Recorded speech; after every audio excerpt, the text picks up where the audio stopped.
Infinity Tools' exclusive cutting board templates are made from a tough and see-through acrylic and come in a variety of shapes: rectangular, paddle style, and round. We even have specialty handle designs that let you make one-of-a-kind trays. When using the templates, you simply trace the shape onto your wood blank, then rough cut it out with a bandsaw or jigsaw. Finish the shape with a template router bit. We'll be showing you the process using our popular rectangular shape and showing you how to add a custom handle to create your own unique board. We start by gluing up strips of cherry and maple, alternating the colors and making sure to use plenty of glue to make sure the finished board is solid.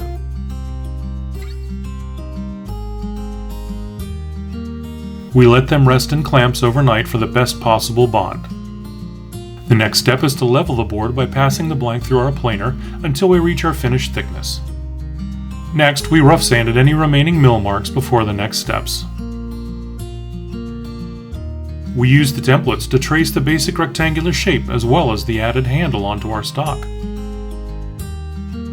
It's important to make sure to use the alignment grooves to keep both templates in the right spot. The next step is to rough cut the shape on our bandsaw. We're leaving about 1/4 inch of material around the edges. Using double-sided project tape, we attach the handle shape to the blank. We used our flush trim compression router bit at the router table to form the handle. The upcut-downcut spiral on this router bit produced a beautiful, splinter and tear-out free cut on both top and bottom surfaces. To create the wide opening of the handle, we started by drilling out the waste with a pair of premium Famag Forstner bits. Again, we left about 1/4 inch of material to be routed away using the template as a guide.